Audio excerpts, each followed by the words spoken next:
मुझे लगता है मैंने जो सबसे बड़ा मिथ सुना है बिजनेस के बारे में कि आपको किसी को चीट करना पड़ता है अगर आपको पैसे कमाने हो Okay. तो, और के11 ने किसी को चीट नहीं किया है कभी।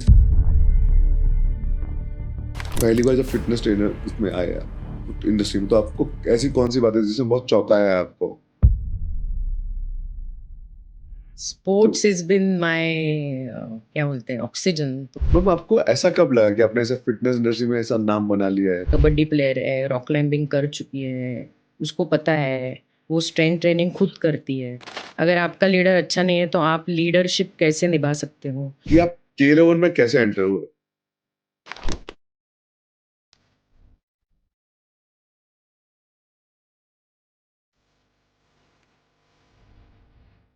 Hello ma'am. हेलो। मैम, पहला जो क्वेश्चन है आपसे मुझे ये पूछना है कि अगर आपको कुछ जो जानता नहीं है, जिसने आपको पहले देखा और सुना नहीं है, तो आप कैसे अपना इंट्रोडक्शन करोगे उनको? मेरा ये बहुत ऐसे सिंपल क्वेश्चन है बट थोड़ा कठिन भी है, क्योंकि मैं बिकॉज सिंपल चीजें ही ज्यादा कठिन होती हैं। आप बोल सकते हो कि मैं एक शेतकरी की लड़की हूँ। मेरे बाबा इंजीनियर थे, लेकिन मेरा पूरा जो खानदान है वो गांव से है।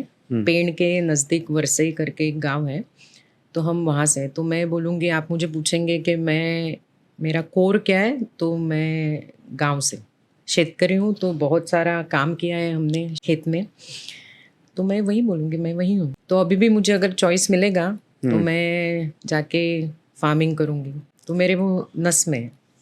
ओके। तो अगर आप अभी याद करो कि आप बचपन में, जैसे आप बोल रहे हो शेतकरी थे, तो आप बचपन में कैसे थे? मैं बहुत एक्टिव थी, और कोई भी काम घर में रहता था तो पहला नाम मेरा लिया जाता था कि कल्याणी करेगी। अभी भी ऐसे ही होता होगा के11 में? हाँ, अभी भी वैसे के11 में तो होता ही है, लेकिन मेरे घर में भी होता है। बट अभी मेरी जो क्योंकि घर ये सब हमने पहले सुना है मैम। जब कुछ भी हुआ ना तो वो संभाल लेंगे करके, ये बहुत सुना है हमने। सर बहुत डिपेंड रहते थे Yes. मुझ पे। तो वो बचपन से चालू है कि कुछ भी ऐसे, और बोलते हैं ना कि जिसमें फिजिकल एफर्ट्स लगते हैं। तो गांव में आपको पता है पानी भरना पड़ता है, नल नहीं थे पहले, तो अपनी नदी से पानी लाना पड़ता है या कुएं से पानी लाना पड़ता है, या फिर हमारे पास बहुत सारे जानवर थे, जैसे कि कैटल, गाय बैल, तो उनको चराने लेके जाना पड़ता था। तो वो सारे काम मैं करती थी, और अगर मेरी दादी को कुछ लगा तो वो दूसरा काम बताती थी। तो मेरे जो फिक्स काम थे वो थे कि पानी भरना, गाय को लेके खेत में जाना, चराना, उसको वापस लाना, उनका जो गोठा रहता है वो सब साफ करना, उनको खाना देना पीना देना, वो सब मेरे काम थे। तो मैं वो करती थी गाँव। और हमने जब आपका बारे में जब पता करना स्टार्ट किया तो हमने ऐसा पाया कि आपको कबड्डी बहुत पसंद था। Yes, sports is been my क्या बोलते हैं ऑक्सीजन। तो मैं कुछ खेलती नहीं हूँ, तो अभी भी मैं एक मोटोक्रॉस करके स्पोर्ट है, उसमें जितना होता है मेरे से मैं करती हूँ, लेकिन kabaddi is my favourite sport. मैं स्कूल में ज़्यादा नहीं खेली, क्योंकि हमारे स्कूल में कबड्डी था नहीं, लेकिन मेरे जो सोसाइटी या जहाँ पे भी, लेकिन कॉलेज में मैंने कबड्डी बहुत खेला है। मैंने यूनिवर्सिटी लेवल तक खेला है, बहुत सारे नेशनल कॉम्पिटिशन्स में पार्टिसिपेट किया है। तो that sport give me lot of taught me बहुत सारी चीज़ें सिखाई कि टीम वर्क कैसे होता है। अगर आपका लीडर अच्छा नहीं है तो आप लीडरशिप कैसे निभा सकते हो। टीम वर्क में कैसे होता है, कोई लोग आपका जमता है उनके साथ, किन लोग के साथ जमता नहीं है, लेकिन आपको वो सब बाजू में रख के टीम बना के आगे खेलना पड़ता है। तो वो एक चीज़ें मैंने कबड्डी से बहुत सीखी, और जो मैं अभी भी के11 में इम्प्लीमेंट करती हूँ। तो that is one of the thing that मुझे बहुत बहुत सिखाया उन्होंने। एज अ स्पोर्टमैन, जो आप बोले हो कि मैंने कबड्डी से बहुत कुछ सीखा है, तो ऐसा कुछ और भी था क्या, मतलब जो कबड्डी में मैंने 96 97 में छोड़ दिया, बिकॉज सिलेक्शन लेके बहुत सारे प्रॉब्लम्स हो रहे थे। एक तो मेरे मार्क्स बहुत अच्छा हुआ करते थे, और मेरे ऐसे कोई सर नहीं थे कि जो मुझे सिलेक्शन के लिए लेके जाएंगे। तो मैं एक बार यूनिवर्सिटी सिलेक्शन के लिए गई थी 96 में, और उन्होंने सीधा मुझे मना कर दिया कि आपके सर कौन है। मैं बोला सर तो है नहीं, मैं तो पाटकर कॉलेज से आई हूँ, वहाँ टीम ही मुश्किल से बनती है। तो बोला फिर आपका सिलेक्शन बहुत डिफ़िकल्ट है। तो मेरा दिल ही टूट गया कि मैंने इतना साल मैंने ये स्पोर्ट्स को दिए, मेरा गेम अच्छा है, गेम ख़राब होता तो मैं समझ सकती थी। तो फिर मैंने छोड़ दिया। फिर ऐसे ही एक बार मेरी बहन मुझे बोली चल तू अभी घर पे बैठ के क्या करेगी, मेरे साथ रॉक क्लाइंबिंग करने चल। वो रॉक क्लाइंबिंग और ट्रैकिंग में थी। तो मैंने बोला मुझे नहीं कुछ करना है। तो बोले चल तुझे पसंद आएगा, तू घर पे बैठेगी और सड़ेगी। तो वो मुझे लेके गई रॉक क्लाइंबिंग करने, और तब से 96 से लेके बहुत साल मैंने रॉक क्लाइंबिंग किया।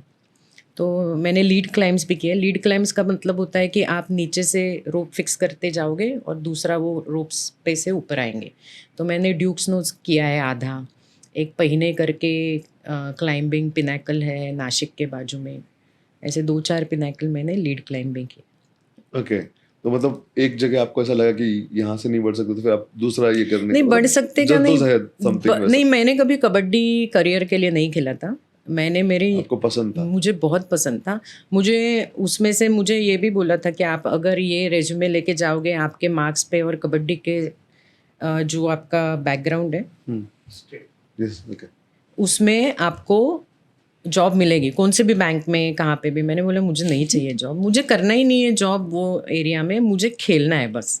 लेकिन वो जब भी सिलेक्शन वगैरह का मैंने सब सीन देखा ना, तो और ये 2-3 साल हो रहा था मेरे साथ लगातार। तो मैंने सोचा फिर ये खेल के फ़ायदा क्या, अगर वो खुशी ही नहीं मिल रही है, हमेशा जज किया जाएगा आपको आपके दूसरे इस पे, इसलिए मैंने छोड़ दी। तो रॉक क्लाइंबिंग भी मैंने ऐसे एक्टिविटी किया था, मुझे करियर उसमें नहीं बनाना, ऐसे कुछ नहीं था। इस साल की कल्याणी मैम से वापस मिलना हो तो आपको क्या ऐसा याद आएगा उस टाइम का, मतलब उनको देख के उसे क्या बोलना चाहोगे?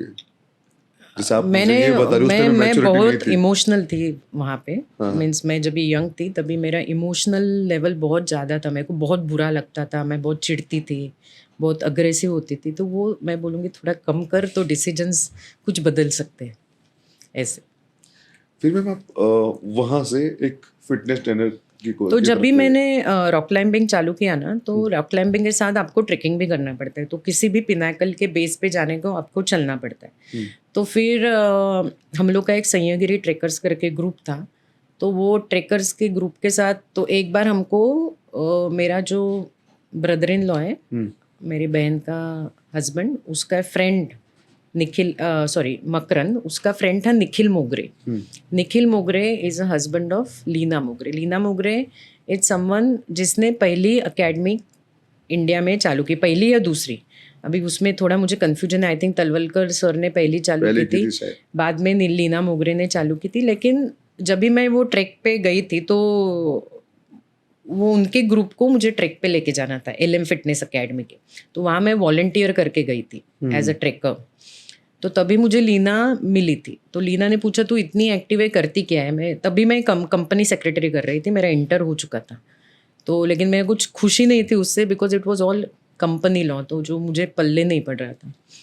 तो फिर उसने पूछा तू, तो मैंने बोला कि मुझे ना कुछ एक्टिव करियर चाहिए, मैं बैठ नहीं सकती डेस्क पे 9 to 5, और मुझे कुछ ऐसे स्पोर्ट्स में करियर बनाना है। फिर उसने मुझे फिटनेस ट्रेनर का बताया। अच्छा हुआ कुछ पल्ले नहीं पड़ा आपके वहाँ पे। नहीं, वो कंपनी सेक्रेटरी भी मैं आराम से, मेरा इंटर बहुत अच्छा क्लियर हो चुका था, मैं वो कंप्लीट करके करती भी थी। लेकिन वो जो 9 to 5 डेस्क जॉब है ना, वो मेरे पल्ले नहीं पड़ा। बाकी कुछ बट जो आप यहाँ कर रही हो वो तो है, वो मैं कैजाद सर से भी नहीं मिलती थी ना। कंपनी बना रही हो मैम, अपनी खुद की कंपनी, इतने ब्रांचेस, वो अभी सब हो रहा है मुझसे। मैं ऐसे नहीं कह रही हूँ कि मैं बना रही हूँ, वो भगवान की कृपा है मेरे पे। तो मैम एक और चीज, जब आप ऐसा पहली बार जब फिटनेस ट्रेनर उसमें आया इंडस्ट्री में, तो आपको ऐसी कौन सी बात है जिसने बहुत चौंकाया आपको? मुझे सो मैं बता रही हूँ, मैंने लीना के पास कोर्स किया ना जब भी, तभी मुझे कैजाद वहाँ पे मिले थे। तो हमको वो वेट ट्रेनिंग सिखाते थे। और आपको बहुत ताज्जुब होगा, आज के 11 में प्रैक्टिकल सेशन जो है वो 25, 33, 33 ऐसे है। वो टाइम पे हमारे 4 सेशन हुआ करते थे। तो मेरे को बहुत ताज्जुब था कि ये 4 सेशन में मैं सीखूंगी कैसे, क्योंकि जो बताते थे वो टॉपिक बहुत वास्ट था। तो मैं घर जाके बहुत सारी पढ़ाई करती थी, लेकिन कुछ ऐसे मटेरियल ज़्यादा हाथ में नहीं था। तो फिर भी मैं पास कर दिया। मेरे को तलवलकर से में जॉब लग गया। मेरा पहला जॉब जुहू तलवलकर में था। गिरीश तलवलकर सर ने मेरा इंटरव्यू लिया था। जब भी मैंने वहाँ काम करना चालू किया ना, जो सीखा था मैंने और जो हो रहा था जिम में, उसमें बहुत सारी तफावत थी। मीन्स लड़कियाँ वेट ट्रेनिंग कर ही नहीं रही थी। वो यू नो लेग रेजेस, वो रोटेशन वाला मशीन, तो मेरा कुछ, तो मैंने सर को बोला सर आप मुझे ना जेंट सेक्शन में रख दो, ज्यादा एथलेटिक मैं उधर अच्छा परफॉर्म कर सकती हूँ, इनको मैं क्या सिखाऊँ इनसे। सो उन्होंने मुझे 6 से 10 सुबह नीचे जो एक ओपन एरिया था जहाँ पे वेट ट्रेनिंग हुआ करता था उधर रखा था, तो वो मैं एंजॉय करती थी। फिर 10 से लेके 2 बजे तक मुझे ऊपर लेडीज सेक्शन में रखा था, वो मेरे पल्ले ही नहीं पड़ा, तो मैंने फिर छोड़ दी जॉब वो। तो तलवलकर सर से मैं मिलने गई थी, तभी सर ने मुझे बुलाया था। सर बोले मैं तुझे ना मैनेजर का जॉब देता हूँ। तो मैंने बोला सर मेरे को नहीं करना है मैनेजर का जॉब अभी, मुझे ट्रेनर ही रहना है और मुझे कैज़त के साथ ही अभी काम करना है। तो सर बोले कैज़त के साथ क्यों? मैं बोला जो उसने सिखाया ना वो मैं आगे जाके और सीखूंगी, और उसके जिम में काम करना है तो मुझे जो सिखाए वो इम्प्लीमेंट करने मिले, अप्लाई करने मिले। तो तलवलकर सर बहुत हंसे थे, बोले थे तू बहुत आगे जाएगी। तो मैंने बोला सर वो पता नहीं, मुझे कैज़त के साथ काम करना है। तो फिर मैंने कैज़त को इंटरव्यू दिया, मैं उसके जिम में सिलेक्ट हो गई। और जो मेरा क्वेश्चन था ना कि 4 सेशन में मैं कैसे सीखूंगी, तो हमारा जिम चालू होने वाला था 99 के एंड में, तो मैंने ज्वाइन किया कैज़त को जून में। तो जून से लेके दिसंबर तक हम लोग कुछ 11-12 जन थे, वो पूरे वो 6 महीने रोज शाम को प्रैक्टिस करते। तो मतलब आपने जो बोला था कि ये 4 इसमें कैसे होगा, तो वो जो उसके बाद जो बना वही हमारा कोर्स था क्या बाद में? नहीं वो सर का थिंकिंग है, मेरा कुछ नहीं है उसमें। मुझे ऐसा लगा कि शायद वो नहीं नहीं, सोचा नहीं। सर ने पहले, सर जब भी हमने वो जिम चालू किया ना उसके बाद जब भी हमने वहाँ पे भी एक्सर्ट करके एकेडमी चली थी, 1-2 साल ही चली थी जब तक सर थे वहाँ पे। तभी सर ने वो लेआउट और उनकी जो प्रोपराइटर थी वो जिम की, उन्होंने मिलके वो लेआउट बनाया था। बट सर का प्रैक्टिकल पे पहले से फोकस था कि मैं अगर कोर्स चालू करूँगा तो मुझे इतने प्रैक्टिकल्स तो चाहिए ही चाहिए मिनिमम ऐसे। सो प्रैक्टिकल पे हाँ बहुत ध्यान था। बिकॉज सर खुद ही बोलते थे एलएम में भी कि ये 4 सेशन में मैं आपको सब नहीं सिखा सकता। एक और बात, आप उस टाइम पे जब ट्रेनर के इस पे थे, आप बोल रहे थे जब कि मुझे वहाँ पे काम मजा आता था, तो उस टाइम पे आपको वो ऐसा सीरियसली लेते थे क्या? सो मुझे एफर्ट्स तो ज़्यादा करना पड़ते थे, आदमी से ज़्यादा। हाँ बराबर, बिकॉज अगर मेरे साथ में I forgot the name of that trainer, but he supported me a lot. He also was very knowledgeable that time. He knew कैसा, जुहू में थे वो। तो मैं जब भी फर्स्ट दिन गई थी तभी वो मुझे बताते कि तेरे को डिफ़िकल्टी होगी इसमें, तो लेकिन तू चिंता मत कर, मैं क्लाइंट तेरे पास भेजूँगा, तू बात अच्छा कर और वो तेरे से सीख लेंगे। तो thankfully he guided me correctly and he used to send those new clients to me. तो वो मुझे ज़्यादा तकलीफ़ नहीं हुई, थोड़ी सी तो होगी ही, बिकॉज ये मेल डोमिनेंट फील्ड है, तो लड़की ट्रेनर देख के तो पहले तो लोग एकदम बोलते थे ये लड़की नीचे क्या कर रही है। तो फिर वो बताता था ये कबड्डी प्लेयर है, रॉक क्लाइंबिंग कर चुकी है, उसको पता है, वो स्ट्रेंथ ट्रेनिंग खुद करती है। तो उनके वजह से भी मेरा थोड़ा ईजी हो गया। और भी ऐसे कुछ ऐसा चुनौतियाँ थी क्या? चुनौतियाँ एक ही थी, जब भी मैंने कैज़त के साथ काम करना चालू किया ना, तो ट्रेनिंग के मामले में कोई भी चुनौती नहीं थी, क्योंकि अगर आपके पास नॉलेज है, आप अच्छी तरीके से बात करते हो, तभी मीन्स अभी ये मुझे लास्ट टाइम याद आया था कि कभी कभी जो मेल क्राउड आता था ना, तो शाम को मेल क्राउड ज़्यादा रहता था, उनका जो देखने का नज़रिया या कभी टच करने का जो उनका एफर्ट हुआ करता था ना, वो बहुत इरिटेटिंग था। तो एक बार मेरा किसी ने हाथ पकड़ लिया, तो मैंने उसको बोला तू हाथ मत लगा मुझे, मैं तुझे ना चाटा मारूंगी, ऐसे तेरे को मैं सिखाने आती हूँ ना, तू लंबे रह के मेरे से बात कर। तो तब तक कैज़त भाग के आया और पूछा क्या हो गया, तो मैं बोला ये मेरा हाथ पकड़ रहा है, मैंने उसको कुछ किया भी नहीं। तो कैज़त उसको बोला देखो मैं तो आपकी ना मेंबरशिप टर्मिनेट कर दूंगा।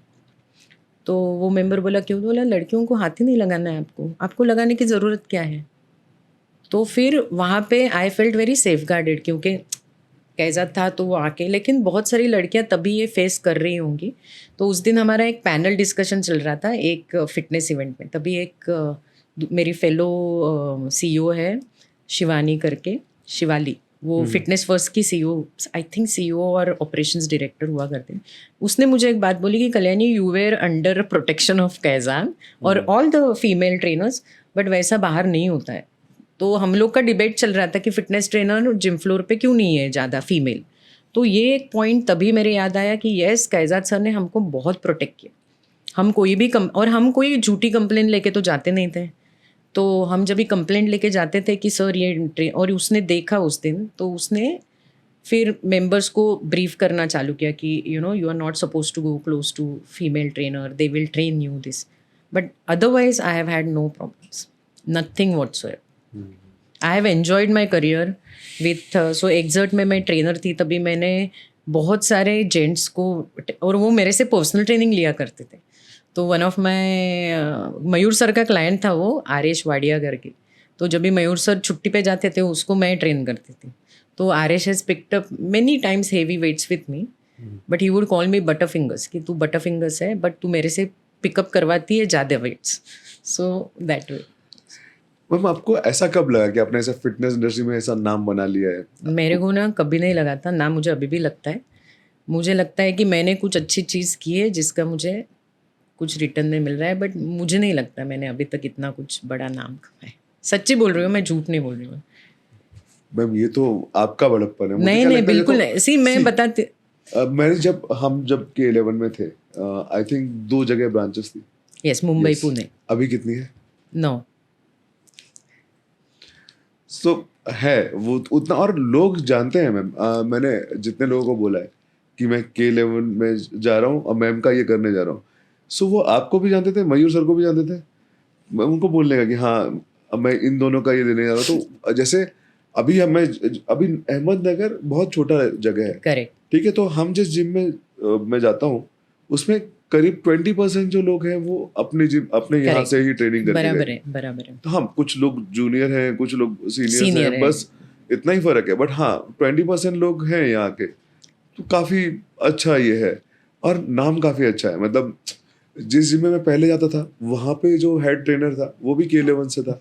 अब जिस जिम में जा रहा हूँ वहाँ का जो फ्लोर मैनेजर है वो भी K11 से आई एम है। Very happy to know that. Yes, and वो बहुत अच्छा लगता है कि हाँ तू K11 से है, मैं वहाँ के पायलट बैच का बंदा हूँ। सो वो एक अच्छा ये जाता है। यस यस, वो बहुत खुशी देता है मुझे जब भी कोई भी मुझे बताता है कि K11 के स्टूडेंट्स किसी जगह पे है या अच्छे कर रहे हैं। और मैम जैसे अभी तो जैसे क्या था कि उनको ही मालूम था।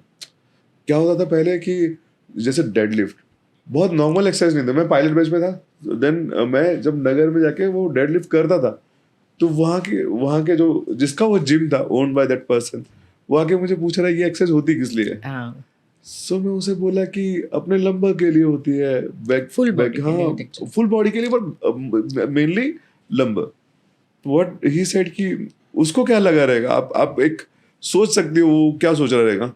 उसको लगा कि अपना that what we can say कि अलग ही वो था उसका, अलग वो मतलब था। मतलब ही थॉट कि शायद वो सेक्सुअली एबिलिटी बढ़ाने के लिए वो ओ एक्सरसाइज बाप रे, नहीं बाबा। नहीं, बट उस टाइम पे वो एक्सरसाइज थी ही नहीं ना। हाँ, आप क्या करते मतलब जिस सो deadlift, कैज़द हैड लंजेस, हाँ, मैं जब लंजेस करता था ये क्यों कर रहा है, करेक्ट ये डेडलिफ्ट क्यों कर रहा है। Correct correct. सो मैं बताऊँ, lunges, step up, squats and deadlift हाँ are morally popularized by Kaizad, because उसके पहले बिकॉज मैंने इंडस्ट्री में, मेरे को भी, मैं कल ही मेरे स्टाफ को बता रही थी कि मैं एक ब्लॉग लिख रही हूँ। मुझे कैज़द को जान के 30 साल हो गए। मैं 1996 में उसको पहली बार मिली थी। उसके बाद आज हम लोग 2026 में हैं, तो मैं उसके ऊपर एक लिख रही हूँ, नोइंग कैज़द कपाडिया फॉर 30 ईयर्स।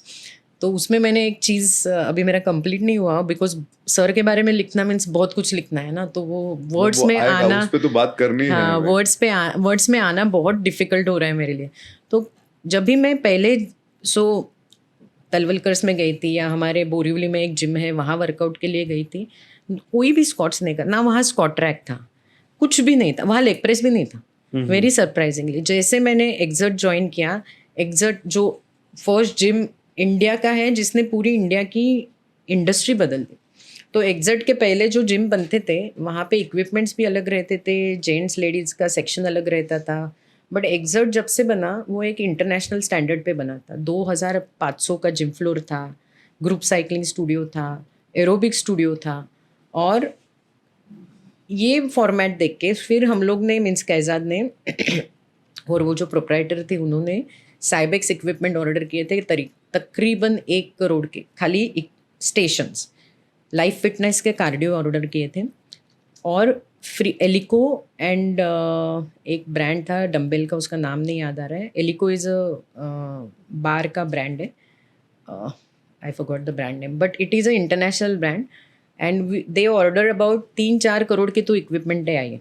तो इतना वो, और जब भी वो इक्विपमेंट्स की ऑर्डर गई ना, तभी वो साइबेक्स एंड लाइफ फिटनेस और उधर से डीलरशिप इंडिया में आने लगी. तो एग्जैक्ट बिकेम द, जो हम बोलते हैं ना, गेम चेंज करने वाली जिम इंडिया का मार्केट में, वैसे हो गई वो. तो वहाँ पे जब भी मैं गई ट्रेन करने तलवलकर के बाद, तब भी मैंने लोगों को स्क्वाट करते हुए देखा, या फिर हम लंजेस देते थे या स्टेप अप देते थे, या लेग प्रेस उधर 2 तरीके के थे, तो वैसे. मैम आज मैंने जैसे बात बोला आपको कि इतनी जगह पे अभी ये हो गया है और हर जिम में 20% लोग K11 से होते हैं, कि आप K11 में कैसे एंटर हुए? ओके, सो मैं 96 से कैजात के साथ ही हूँ. 96 98 तक, मीन्स 96 में मैंने कोर्स ज्वाइन किया, ड्रॉप लिया, 98 में फिर से ज्वाइन किया, कंप्लीट किया, 99 में कैजात को एज अ ट्रेनर ज्वाइन किया. उस दिन से मैं उसके साथ ही हूँ. सो एग्जर्ट जिम में वो मैनेजर था, हम लोग ट्रेनर थे, मैं, मयूर सर और बहुत सारे लोग. 2001 या 2 में कैजात ने एग्जर्ट छोड़ा, बिकॉज कुछ उसकी मिसअंडरस्टैंडिंग वो प्रोप्राइटर की और उसकी हो गई. उसके बाद भी हमने वहाँ पे 6 महीने कंटिन्यू किया, क्योंकि कैजात बोल के गया था कि देखो तुमको सैलरी यहाँ से मिलती है, जिम को अफेक्ट मत होने देना, मैं हूँ या नहीं हूँ कोई फर्क नहीं पड़ता. तो वो छोड़ के बाहर चला गया, उसने काम चालू किया जो कुछ इंटरिम पीरियड के लिए वो कर रहा था. फिर हमने 6 महीने के बाद छोड़ा वो जिम, और हमने एक मैनेजमेंट कंपनी फॉर्म की जिसका नाम K11 है, और हम जिम मैनेजमेंट प्रोजेक्ट्स लेने लग गए. तो वहां पे जब भी हमको पहला दूसरा, हमको 3 मैनेजमेंट प्रोजेक्ट्स एक साथ मिले. तो एक प्रोजेक्ट में मुझे मैनेज, सर बोले कि अभी तू मैनेजर यहाँ की. तो मैंने बोला मैं मैनेजर, मैं करूँ क्या, मैं तो ट्रेनर हूँ. तो सर बोले बट अभी अपना जो काम है वो मैनेजमेंट का है. तो फिर मैंने बोला ठीक है. और मैंने, बिकॉज मेरे बाबा का थोड़ा बिजनेस संभाला था, एक तो इतना समझता था कि आपका जितना सेल्स हो रहा है उससे कम आपके एक्सपेंस होने चाहिए, ये एक लॉजिक था. और लड़कियों में ऑर्गेनाइजेशनल स्किल्स ज़्यादा रहते ही है, वो मेरे बहन में भी है. उसने मुझे बहुत ऑर्गेनाइजेशन सिखाया, मीन्स मैंने उसको देख के सीखा है बहुत सारा. तो मैंने बोला ठीक है अभी क्या करना है मुझे. तो उन्होंने बोला कि जिम सेटअप करना है, मीन्स इक्विपमेंट लेआउट भी करना पड़ेगा, ट्रेनर्स को संभालना पड़ेगा, आपको इंक्वायरीज को हैंडल करना पड़ेगा, सेल्स बढ़ाना पड़ेगा, सब मैनेजमेंट करना पड़ेगा. तो मैंने बोला ओके. पर ये तो सारे काम होते हैं ना. तो मैंने बोला ओके. तो मैंने पूछा मेरी सैलरी क्या होगी. तो एज अ ट्रेनर मुझे 5,000 रुपये की सैलरी मिलती थी, प्लस कमीशन मिलता था. तो उसने बोला देखो मुझे ना आपको सबको 5 फिगर सैलरी देना है, तो मैं तेरा सैलरी 11,000 करूँगा. तो क्योंकि 10,000 करता तो एक टीडीएस कट होता है ना, तो वो कट होके मेरे को 4,000, मीन्स 4 फिगर वाली सैलरी मिलती, 9,000 रुपये. इसलिए उसने सैलरी भी 11,000 रखा था. और ये हम लोग को ना सब बाद में समझ में आया कि K11 11,000 ऐसे सब लिंक हो गए. तो बोला ठीक है 11,000. तो मैं बोला मैं पर्सनल ट्रेनिंग ले सकती हूँ. तो बोला हाँ तू ले सकती है, लेकिन तेरी ड्यूटी के बाहर. तो बोला ठीक है. लेकिन जैसे मैंने काम करना चालू किया, मुझे समझ में आया कि इसमें मुझे कुछ नहीं आता, तो मुझे सीखना पड़ेगा. तो मैंने कैजत को पूछा कि ऐसे कोई, तो ऐसे कुछ था नहीं वहाँ पे जहाँ की मुझे जिम मैनेजमेंट कोई सिखा सके. तो देवकी करके दूसरी डायरेक्टर है, उसने बताया था कि जितनी इंक्वायरीज आती है उनको आपको फॉलोअप करना पड़ता है, ये करना पड़ता है. तो फॉलोअप कहाँ मेंटेन करोगे आप, तो हमारा पहले रजिस्टर हुआ करता, तो वो रजिस्टर में लिखने का बताया था. तो मैंने बोला अगर ये रजिस्टर में लिखूंगी मैं, आज तो मेरे पास 10 इंक्वायरी है, कल 100 हो जाएंगी, मुझे ढूंढना बहुत मुश्किल हो जाएगा. तो हमने वही रजिस्टर एक्सेल पे शिफ्ट किया. ओके, तो आप थोड़ा सा उसको अपग्रेड कर दिया, अपग्रेड कर रजिस्टर से दिया. उसमें चले गए. ओके. फिर उसमें से फिर हम लोग फॉलोअप करते थे. फिर मुझे पता चला कि अरे मुझे लोगों को बताना चाहिए कि आपने इधर कुछ भी गुम कर दिया, या नोटिसेस रहते हैं ना जिम के, Yes. तो वो सब मैंने बोला मेरे को ये टाइप की नोटिसेस चाहिए, क्योंकि इनका कुछ गुम हो गया तो मेरे सर पे आए, क्योंकि मैं मैनेजर. Okay. और एग्जैक्ट में वैसे हुआ था, किसी ने गोल्ड का ब्रेसलेट छोड़ के गए थे जिम फ्लोर ट्रेडमिल पे, और इल्जाम जिम पे लगाया था. तो मैंने बोला मुझे ये चाहिए, मुझे वो चाहिए, तो वो नोटिसेस बनाए. फिर मुझे समझ में आया कि अगर सेल्स करना है तो सिस्टम आ गया सर बीच में. हाँ, तो मैंने बहुत सारे सिस्टम सेट किए, और तभी मुझे पता चला कि मुझ में मैनेजमेंट स्किल्स है और मैं ये काम अच्छी तरीके से कर सकती हूँ. और फिर कैजात भी और देव की दोनों मुझे बोलते थे कि ये बहुत अच्छा जिम मैनेज करती है. तो 3 जिम में थे, उससे सबसे अच्छा मैनेजमेंट जिम वाला जो था वो मेरा जिम था। तो फिर वही सिस्टम्स दूसरे जिम में भी अप्लाई होने चालू कर दिए। तो फिर बाद में जब भी ग्रोथ प्लान आगे का सोचा, तो मैंने देवकी और कैजत को बताया कि देखो मुझे क्या करना है, जिम सेटअप करना है, मैनेजर्स को ट्रेन करना है और मैं उनको मॉनिटर करूँगी। मुझे एक ही जिम में अटके नहीं रहना, बिकॉज़ वो ग्रोथ कम हो जाएगा यस मेरा।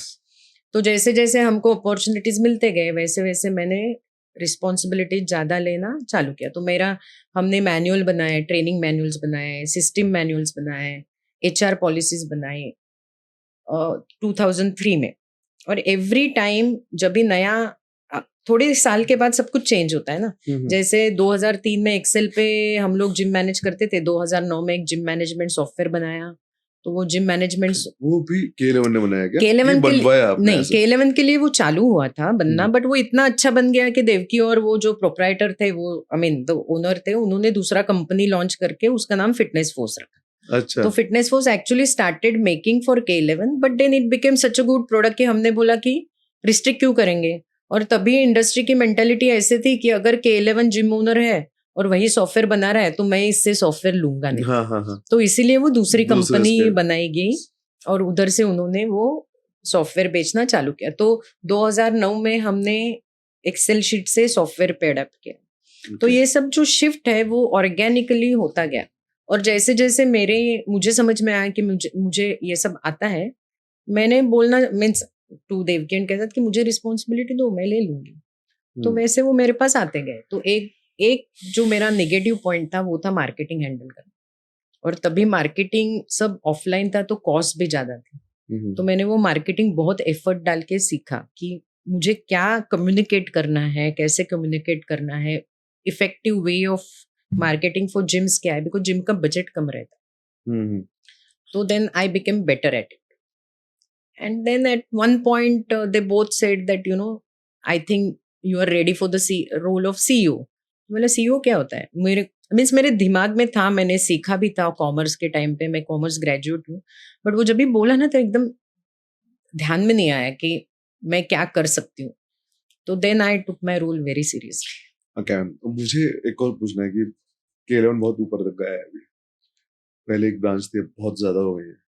तो ये सब होते टाइम पे क्या क्या चुनौतियां आई? पर उससे पहले मुझे एक चीज जाननी है जो हम बहुत पहले सोचते थे। याद है आपको सर के यहाँ पे K11 था, टैटू। तो हम तभी सोचते थे K11, के तो कैजत का बढ़िया मालूम था, बट 11 क्या था? बिकॉज जब भी हमने K11 चालू किया था, तभी हम लोग 11 लोग थे।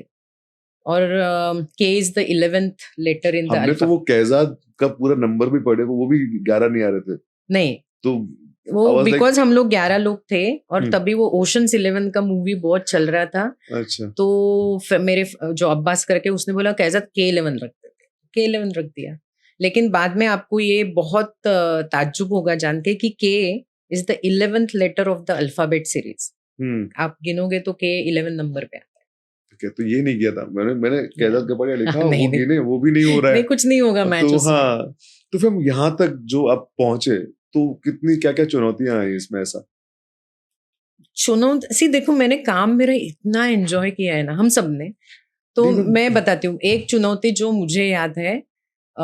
2015 में हमको जुहू का ब्रांच बंद करना पड़ा था, जो हमारा जिम था। तो हमने 2008 में हमने जिम मैनेजमेंट, जिम ओनरशिप करके ये बिजनेस चालू किया था। 2008 में हमको समझा कि एजुकेशन हमको बहुत सेटिस्फाइंग लगता है एज अ कंपनी, और जिम मैनेजमेंट हमको इतना पसंद नहीं। तो हमने सब जिम मैनेजमेंट हमारे स्टूडेंट्स को दे दिए। जिम ओनरशिप थे उसमें खाली जुहू और कफ परेड की ब्रांच रखी थी।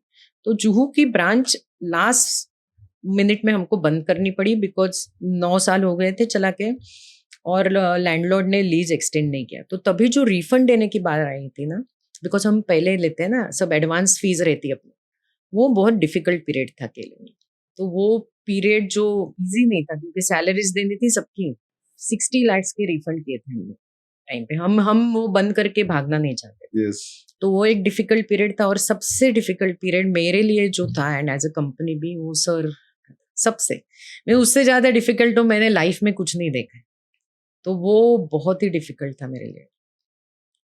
सो सर के बाद 3 बहुत बड़ी डिफिकल्टीज हमने सही है। एक तो सर सबसे बड़ी डिफिकल्टी थे, मीन्स आई मीन उनका जाना, उसके बाद हमको 2 सेंटर एक एक महीने के दूरी पे शिफ्ट करने पड़े। एक था दिल्ली का जो बेसमेंट में था, और गवर्नमेंट ने रूल निकाला कि अभी ये बेसमेंट में नहीं रह सकता, बिकॉज हमारे बाजू के बिल्डिंग में एक IAS officer, I mean IAS training institute थी, उसके बेसमेंट डबल बेसमेंट था जहाँ पे 2 या 4 स्टूडेंट्स की पानी भर के डेथ हो गई।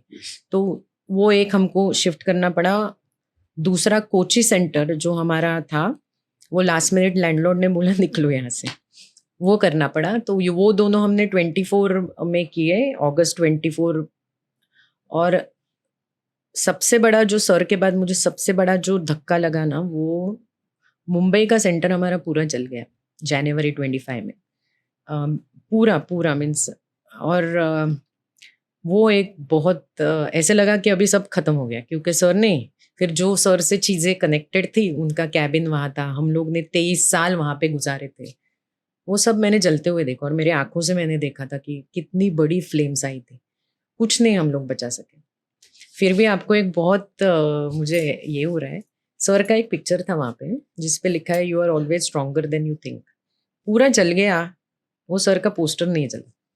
वो अभी भी मैंने पोस्टर रखा है हमारे यहाँ, क्योंकि इतनी बड़ी फायर थी ना वो कि पूरी वाट लग गई। लेकिन सर का पोस्टर वैसे का वैसे रहा। उसके बाइक का चाबी था वहाँ पे, पूरी खींच जल गई, उसके बाइक के चाबी को कुछ नहीं हुआ। तो मैंने बोला ये तो भगवान का संदेश है कुछ तो, कि भाई इसको कुछ नहीं हुआ तो तुझे आगे जाना ही पड़ेगा। तो वो डिफिकल्टीज मुझे, सर थे तब तक कोई भी डिफिकल्टी ऐसी डिफिकल्टी लगी नहीं। बाद और में वो बाइक आपने शायद वापस अभी, यस अभी मैंने उसको सब, बिकॉज वो फायर में थोड़ी ना डैमेज हो गई थी बहुत। उधर के जो लोग रहते थे उन्होंने वो बाइक शिफ्ट की, अगर वो शिफ्ट नहीं होती तो वो भी जाती। तो उन लोग को भी मैंने बहुत थैंक यू बोला, क्योंकि वो बाइक बहुत प्रेशियस है मेरे। ओके, सबसे जुड़ी सब चीजें प्रेशियस है वैसे। yes. मैम, सीईओ बनने के बाद आपकी लाइफ में और क्या क्या प्रॉब्लम, क्या क्या बदलाव आया जो बाहर से दिखते नहीं है? बदलाव ये आया कि मैं एक सबके साथ हेड ऑफ डिपार्टमेंट करके काम करती थी। दो I was always a step about them, execution में, आइडिएशन में, काम करने में। लेकिन कोई आपको एक ऑफिशियल डेजिग्नेशन देता है ना, बहुत फर्क पड़ता है। तो उनसे निकल के मुझे एक ऑफिशियल डेजिग्नेशन मिला सीईओ का, तो वो बहुत डिफिकल्ट था मेरे लिए वो पहला साल, क्योंकि अभी तक तो वो मेरे फ्रेंड्स थे, अभी मैं उनकी सीनियर बन गई, तो उनसे काम करवा के लेना बहुत चैलेंज था। कोई कोई जन बहुत अच्छे सपोर्ट करते थे, कोई कोई जन बहुत रिबेल की, क्योंकि उनके लिए तो आप दोस्त ही थे ना पहले। और दोस्त के बाद कैसे थोड़ी एनवी भी रहती उसमें। तो एक जन थी, उसने बोला मैं तो कैजाद और देवकी से ही ऑर्डर लूंगी। तो मैंने फिर देवकी और कैजाद को फोन किया, देख भाई अभी इसको तो ऑर्डर मैं ही दूंगी, क्योंकि you have given me CEO का टाइटल, अगर मैं वो सीईओ का नहीं सुन रही है तो फिर फायदा क्या। तो फिर देवकी बोली अरे बट वो मुझे फोन करेगी। तो मैंने बोला तू बोल दे कल्याणी से बात कर। तो मैं तो बोला कि अगर मैं नहीं कर पाया, मैं बोला मैं मेरा रेजिग्नेशन दे दूंगी। तो देवकी बोली नहीं नहीं नहीं वैसे मत कर। कैजाद भी बोला अरे वैसे मत कर। मैं तभी बहुत सनकी थी इसके लिए। मैंने बोला ना मैं 20 साल की कल्याणी को बोलूंगी तेरा जो एग्रेसिवनेस था थोड़ा कम कर। तो देवकी बोली यस नहीं मैं उसको, तो फिर उसको जब भी फोन जाता था कुछ पूछने के लिए, फिर बोलती नहीं अभी मैंने सीईओ अपॉइंट किया है उसको पूछ ले। तो ये डिफिकल्टी बहुत थी मेरे लिए, बाकी बट 1 साल में वो सब सेटल हो गई। फिर कुछ ना कुछ फैसले भी आपने जो जब एज अ सीईओ लिए होंगे जिसमें आपको बहुत दिक्कत हुई होगी, मतलब प्रॉब्लम्स जो आपके लिए बहुत कठिन हो, ऐसा कोई फैसला लिया जो? मेरा एक ही फैसला सबसे कठिन था, कैजाद के बाद कंपनी चला। बाकी मेरा कौन सा भी फैसला मेरे लिए कठिन नहीं हुआ है। बहुत क्योंकि मैं उसकी जो सिस्टर है वो बोल रही थी मुझे कि तू चल कनाडा, मैं तुझे संभाल लूंगी, तेरे को पैसे की कुछ कमी नहीं है। मेरी सिस्टर है, मेरी सिस्टर का पूरा फैमिली मुझे पहले से जानते हैं। तो मेरे को ऐसे कुछ, बट वो जो था ना कि नहीं मुझे ये चलाना है क्योंकि मैंने छोड़ा तो ये गिर सकता है, वो मेरे लिए कठिन फैसला था, बाकी कुछ नहीं। क्योंकि कैजाद के बिना कैसे चलाना है वो मुझे याद ही नहीं है, क्योंकि 20 साल मैंने उसके साथ काम किया है सब में।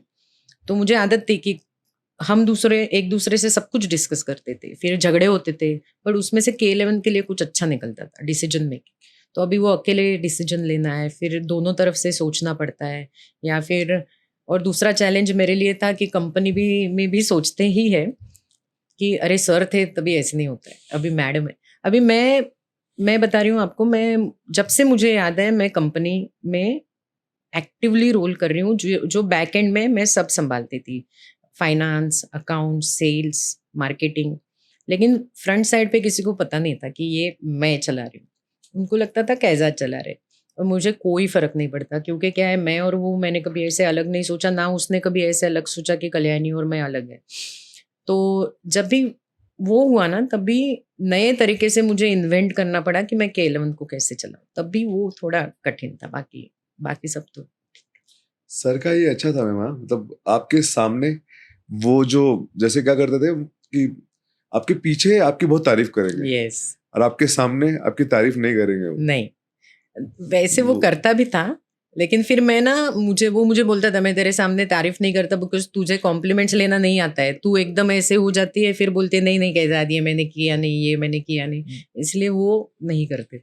मुझे भी ऐसा मतलब बहुत बार ऐसा हुआ है कि आपके पीछे आपकी बहुत अच्छी बात यस। आपके बारे में अच्छा बोलेंगे, बट आपके सामने वो जो बोलेंगे वो एकदम जो सच होगा, जो हाँ हाँ। जो तुमको सुनना चाहिए वो बोलेंगे। Yes yes.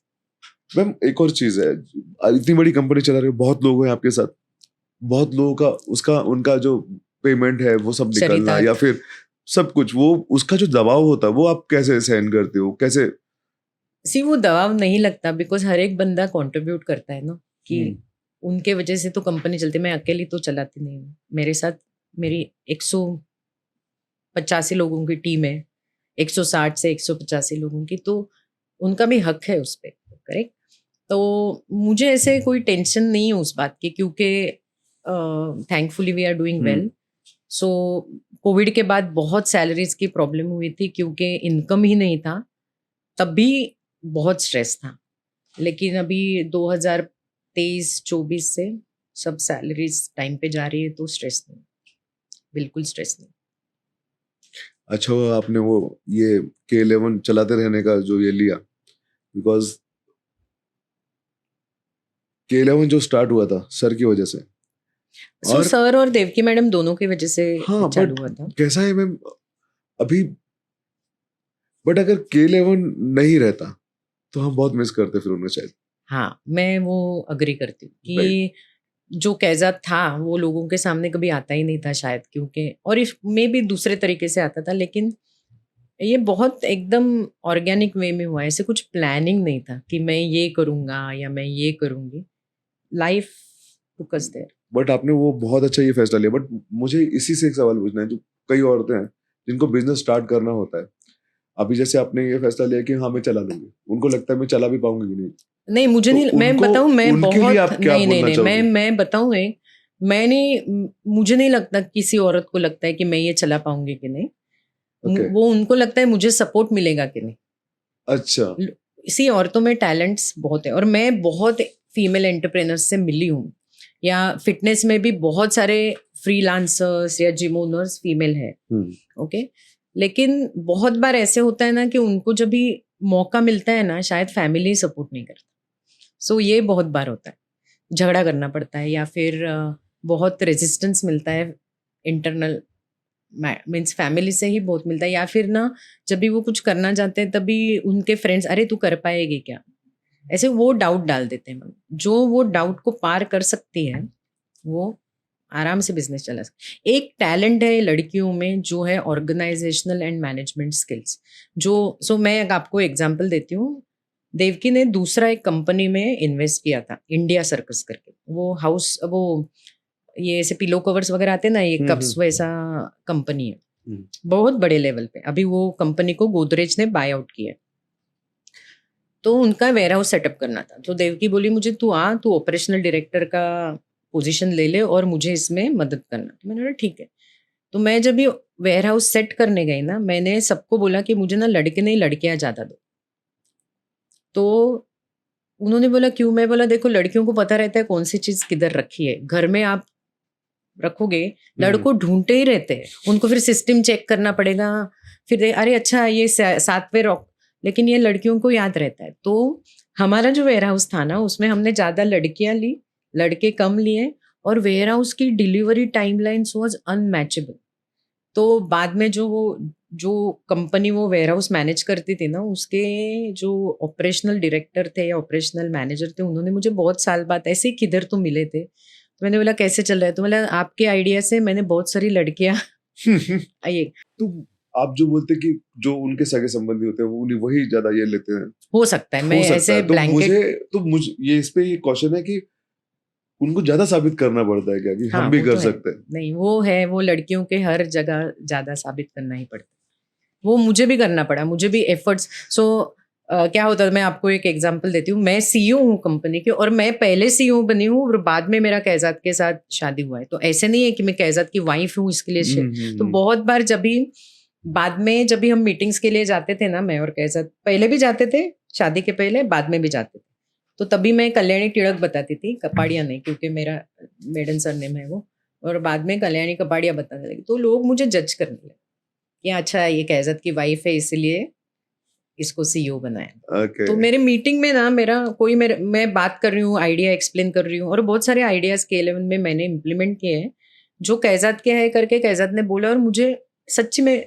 तो जब भी मीटिंग्स में मैं कुछ बोलना चालू करेंगे ना, वो सीधा कैजात के पास देखते थे। तो 2 मीटिंग के बाद ना मेरा ऐसा चेहरा छोटा हो गया। फिर कैजात को बोला तीसरे मीटिंग से मुझे मत बुला, मैं नहीं आऊंगी। तो उसको ना वो समझ में आया। उसको ना बहुत सारी चीजें अपने आप समझ में आती थी। तो वो मीटिंग पे लेके गया मुझे, तो बोला नहीं नहीं, थर्ड मीटिंग वेरी इंपॉर्टेंट है। देन वो पहले कैसे इंट्रोड्यूस करता था, she is my wife, because he was very proud of me, he still proud of me. And then बताता था K11 की सीईओ भी है। बाद में उसने चेंज कर दिया अपने आप, बोला she is K11 CEO first and then my wife. So उनका एटीट्यूड मेरी तरफ चेंज हो गया, जो अपोजिट साइड टेबल पे रहते थे। मैम ऐसा कौन सा बिजनेस का ऐसा मिथ है जो आपको लगता है अभी, मतलब वो मिथ ही है ऐसा कौन सा बहुत बिजनेस कोई, मीन्स? मतलब जैसे आपने जैसे लड़कियों का बताया कि हाँ, ऐसा कुछ जो आपको अपने काम के दरमियान ऐसा लगा हो कि हाँ ये बहुत सुनते आए थे बिजनेस के बारे में, बट वो मुझे बहुत। लगता है मैंने जो सबसे बड़ा मिथ सुना है बिजनेस के बारे में, कि आपको किसी को चीट करना पड़ता है अगर आपको पैसे कमाने हो तो। ओके। और K11 ने किसी को चीट नहीं किया है कभी भी। तो वो सबसे बड़ा मिथ है, वो रॉन्ग है। तो आप बोलते हो कि आपको पैसा कमाना है तो wrong side of the law जाना पड़ता है, लोगों को चीट करना पड़ता है, पीछे से खंजर को खुपसते हैं लोग। वैसे कुछ नहीं होता। आप अच्छी तरीके से चलाओ, आपका गुडविल बढ़ता है। जब भी सर के बाद वो गुडविल का मुझे, बिकॉज बहुत सारे लोगों ने आके मदद की, तो वो गुडविल आपको बिल्ड करना पड़ेगा, और वो सच्चाई पे ही बिल्ड होगा। मैम जो फीमेल बिजनेस एंटरप्रेन्योर्स है, उनको कोई अगर आप मंत्र देना चाहेंगे तो आप वो क्या देंगे? आप किसी से इंटिमिडेट नहीं हुए, मीन्स आपके पास मेल कैंडिडेट्स बहुत रहते हैं। हम्म। तो उनसे अगर आप इंटिमिडेट हो गए, हम्म। उनको अगर उनका अगर डर बैठ गया, तो फिर काम करना मुश्किल होता है। फिर आप, और अगर आपके आइडिया पे कोई डाउट ले रहा है, तो उतना ही स्ट्रांगली आप आपका आइडिया प्रूव करो। तो अगर मेरा कुछ आइडिया रहता है ना, अभी भी हमारे ऑफिस में एक रूल है कि मैं एज अ डायरेक्टर सीईओ भी यूनिलैटरल डिसीजन नहीं लेती, मैं अकेली डिसीजन नहीं लेती, मैं सबके सामने रखती हूँ कि ये मुझे करना है कंपनी में, आपको क्या लगता है? और अगर मुझे वो आइडिया में भरोसा है ना 100%, मैं बहुत झगड़ती हूँ सबसे, फिर आर्ग्यू करती हूँ कि मुझे ये क्यों करना है, और जब तक वो लोग कन्विंस नहीं होते या फिर उसके अगेंस्ट मुझे कन्विंस नहीं करते, तब तक हमारा ये डिबेट चलते रहता है। तो मैं वो जो फीमेल्स है जो बिजनेस स्टार्ट करना चाहती है या ऑलरेडी बिजनेस में है, कि आपके आइडियाज पे आप डटे रहो। 2 चीजें होती है, एक तो आप सक्सेसफुल होते हो या फिर आप फेल होते हो। फेल्योर आपको ज़्यादा सिखाता है। जैसे मेरा एक आइडिया था कि मुझे एक लोन देने वाली कंपनी थी स्टूडेंट्स के लिए, उनके साथ अफ़िलिएट होके करना था, लेकिन उसमें स्टूडेंट के जो कोर्स फी है, उस पे इंटरेस्ट भी लग रहा था। तो बिकॉज़ हम लोग कोविड से जा रहे थे, कैश फ्लोज़ कम की कमी थी, मैंने बोला ये हम लोग करते। लेकिन मैंने सबसे झगड़ के वो आइडिया इम्प्लीमेंट, बट वो बहुत फेल हो गया। फिर मैंने लेकिन उसका रिस्पॉन्सिबिलिटी लिया कि भाई हाँ, मेरे वजह से फेल हुआ है, अभी मैं ये सब रिवर्स भी करूँगी। और within 6 months we recovered whatever business we had lost. तो वो भी जिद आपको छोड़नी नहीं है, क्योंकि वो जिद जो है वो आपको, बट वो जिद सही तरीके की रहनी चाहिए। वो भी समझना भी बहुत बड़ी बात है। मैम एक और एक इश्यूज है वैसे उसमें कि औरतों का कैसे रहता है, मतलब जो फीमेल्स रहती हैं उनमें उनके बच्चे होते हैं, रिलेशंस होते हैं, मतलब अपना उनका पति एंड देन बिजनेस, इन दोनों को तीनों को बैलेंस करना वो मैं कैसे? मेरा वही एक क्वेश्चन है कि ये रिस्पॉन्सिबिलिटी फीमेल की अकेले की क्यों है? अच्छा। अभी मैं आपको एक एग्जांपल देती हूँ कि ये अभी वेरी अभी न्यूक्लियर फैमिलीज हो रही है, तो जो बच्चा है वो दोनों की रिस्पॉन्सिबिलिटीज है। बहुत सारे घर में एक्सपेक्ट होता है कि ये फीमेल नहीं करना चाहिए, उसकी ही रिस्पॉन्सिबिलिटी। तो वो अगर आपका साथीदार अच्छा रहे तो आपको बहुत सारी चीजें करने मिलती। हम्म। आपने वो एक मूवी है ना, रणवीर सिंह और प्रियंका चोपड़ा की, उसमें फरहान अख्तर भी है, वो सब बिजनेस बिल्ड करती है। मैं भूल गई वो, दिल धड़कने दो। हम्म। तो उसमें वो पूरा बिजनेस चलाती है, और वो रणवीर उसके मीन्स वो अनिल कपूर को बताते रहता है कि जो आप ढूंढ रहे हो वो तुम्हारी लड़की में है, मेरे में है नहीं। हाँ, तो ये जो है ना कि लड़का ही आगे लेके जाएगा, ये वो सोच थिंकिंग। बदल लीजिए। और जो अभी जो यंग फीमेल्स हैं जो अपना बिजनेस चालू करना चाहती हैं, उनको कुछ सलाह? आज की तो बहुत ढीठ है, मीन्स उनके लिए टाइम भी बहुत अलग है। जो हम मीन्स अभी, हाँ, जो मैंने तो ना, मैं बताती हूँ, मैं तो रिबेल थी मेरे फैमिली में, मेरे को ये करना है तो मैं करूंगी ही।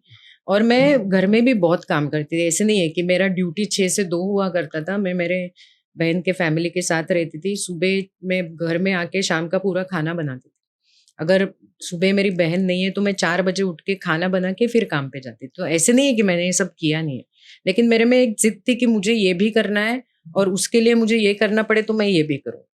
तो हम्म। वो सब किया है मैंने। तो आजकल की लड़कियों को बहुत एडवांटेजेस भी है कि वो खाना नहीं बनाए चलता है।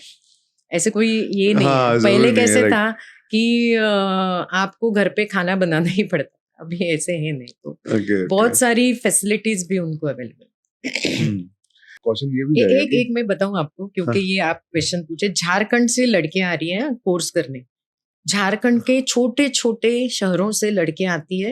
मेरे को उनका जो गट्स देख के इतना प्राउड फील होता है ना, कि खुद ढूंढ निकालती है कोर्स कहाँ है, खुद आ जाती है। मैं बोला बाबा ने मना कर दिया तो मैंने मेरी माँ से पैसे ले लिए और मैं आ गई। और बहुत बहुत गट्स है उन लोग में। सो मैं आपको ये भी बताना चाहूंगी कि छोटे छोटे शहरों से, जो झारखंड से है या नॉर्थ ईस्ट से है या मेघालय से है, लड़के आ रही है अभी, खुद पता करती है कोर्स के बारे में, क्योंकि अभी इंटरनेट भी सब जगह अवेलेबल है। तो पैसे घर से नहीं मिले, कहाँ से तो लोन ले लेती है, या फिर बाबा ने नहीं दिए तो आई से ले लेती है, आई ने नहीं दिए तो चाची से लेती है। तो उनके पास सॉल्यूशंस बहुत है, सीधा आ जाती है। कुछ मैंने दिल्ली में मिली, कुछ मैं कोलकाता में मिली, कुछ मैं बैंगलोर में मिली। और मुझे बहुत अच्छा लगता है वो देख के कि ये छोटी छोटी शहरों से आके अपना करियर बना रही हम्म। मैम, इसमें एक क्वेश्चन है मेरा कि ये जो लड़कियां हैं जिनमें ये गट्स हैं अभी, इसमें उनका परसेंटेज ज्यादा रहेगा या फिर वैसे लोग जो जिनको बहुत अभी भी बहुत सारे इश्यूज है, मतलब करना चाहते हैं पर नहीं कर अभी पाते क्या हैं? है ना, जिनको इश्यूज रहते हैं उनको थोड़ा मतलब वो अपने आप को एक तरह से आंकती कम है, मतलब है पर नहीं हो पाएगा।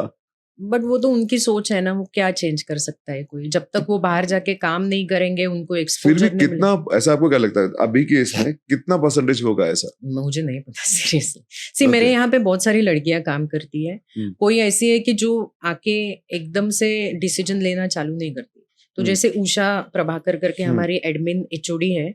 उषा ने रिसेप्शनिस्ट करके ज्वाइन किया था। वो है उत्तर प्रदेश से, वो और उनके हस्बैंड दोनों ही आई थिंक उत्तर प्रदेश से है। तो वो जब भी आई थी ना, उषा वो एकदम सिंपल स्वीट। अभी वो जैसे काम करती है ना, तो मैं उस पर बहुत डिपेंड रहती हूँ एडमिन के मामले में। तो वो मीटिंग में उसने अपना सब कुछ चेंज कर दिया। अपनी भाषा जैसे बात करती है वो चेंज हो गई है, अपना ग्रूमिंग चेंज कर दिया है। तो she commands that respect now.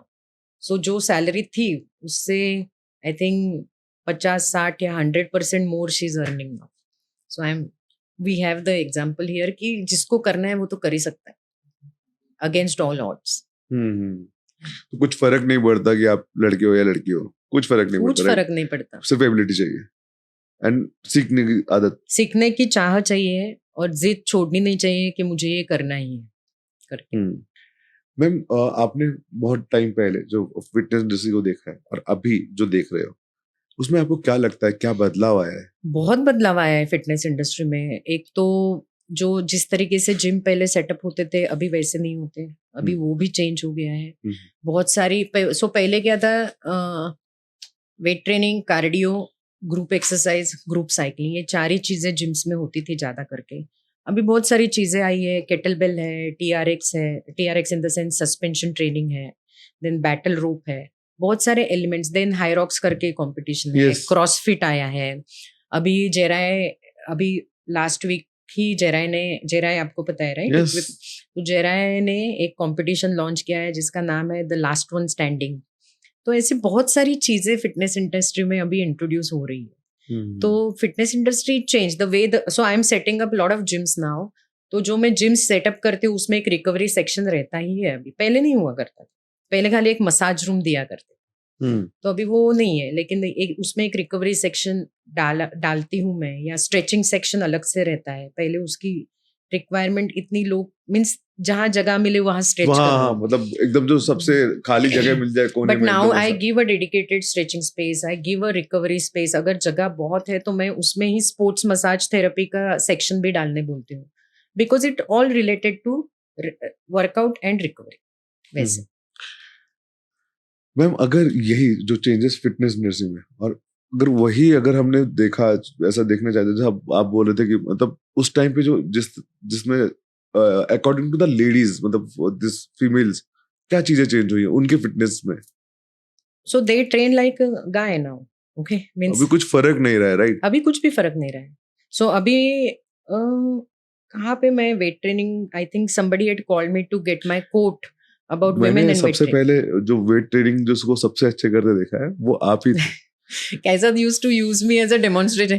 तो वो इतना बोलते थे ना मैम कि हम फिर उसी टाइम पे आते जब आप एक्सरसाइज करने वाली हो, तो हम उस टाइम पे पहुंचते थे, फिर आपको देखते थे। तो काफी आप उतना कर, जब आपका, आई थिंक तब आप नहीं, आपका जब भी PR, आप पहली बैच की बात कर रहे हो ना पूना की, तभी मेरा स्क्वाट्स का पाउंडेज 80 kg था। हाँ, आई तभी थिंक वही। तभी था। और तब हम उठा रहे होते थे 60-70, बट वो 60 तो आपने 70। सीखा नहीं था ना, इसके लिए हाँ, सी बट आप हमेशा मेरे से ज्यादा ही उठाओगे, बट बिकॉज आपका फॉर्म करेक्शन नहीं हुआ था, आपको वो स्क्वाट्स का सिखाया नहीं गया था, इसके लिए आपका पाउंडेज नहीं कम था। मैम, वो दिमाग में तब ऐसा था ना कि फीमेल्स वो सिर्फ हाँ, एथलेटिक में ही करेंगी। Correct correct. आपको पहली बार हमने आपको ही स्कॉट करते देखा है, तो हाँ, वो दिमाग में, हाँ, कि ये भी कर सकती है अच्छे से। एंड जब सर से सुनते, सब जब आपकी तारीफ करते थे कि वो सबसे मुझसे अच्छा वो मारती है, हाँ, तो मेरा मैं रेंज बोलता ऑफ था, मोशंस बहुत अच्छा था सर, हमेशा यस मुझे। यस। और वो बोलते थे कि आपका जो body weight to weights lift उठाने का जो रेशो है वो भी अच्छा है। बहुत अच्छा था मैम। मैम, कुछ ऐसे स्टेप्स हैं क्या जो वो फॉलो कर सकती हैं, मतलब एक हेल्दी लाइफस्टाइल के लिए, जो बिजी इसमें है? विमेन जो बिजी हाँ, रहते हैं वो, राइट। तो कैसे है, सबको मैं बताऊंगी, आप कितने भी बिजी रहो आपके लाइफ में, आपके वर्क में, आप वेट ट्रेनिंग करना मत छोड़ना। क्योंकि एक्चुअली मैं बोलूंगी लड़कों से ज्यादा वेट ट्रेनिंग की जरूरत लड़कियों को होती है, because lot of changes happens in our body after pregnancy, after menopause. So उसमें बोन लॉस बहुत होता है, मसल लॉस बहुत होता है, और आपका जितना बोन लॉस मसल लॉस होगा, आप एज करना ज्यादा चालू करते हो। तो वो रिवर्सल एजिंग का जो मेथड है वो वेट ट्रेनिंग है। आपकी बॉडी में जितने अच्छे मसल रहेंगे, आपकी बॉडी एक्टिव रहेंगी, आप यंग दिखोगे। तो आप कुछ सी देखो, आज तक सब लोग कार्डियो, फ्लेक्सिबिलिटी को बहुत बहुत ज्यादा, महत्वपूर्ण यस। हमने समझा है, लेकिन आज की जो, आज नहीं पहले से जो जरूरत है लड़कियों के लिए, वो है वेट ट्रेनिंग करें। तो वो मैं बताऊंगी, आप कितने भी बिजी रहो, 3 दिन 1 घंटा खुद के लिए निकालो, वो हो सकता है, और वेट ट्रेनिंग करो मैं बस। मतलब हम लोग भी अभी हम लोग जहाँ पे अभी जिम जाते हैं, मैं वही फॉलो करता हूँ। मैं हाँ, 3 दिन 3 तो ही दिन ही बहुत जाता है। हूँ बस। तो वो लड़कियों को लेकिन करना आना चाहिए, और बहुत सारी लड़कियां अभी करती भी है।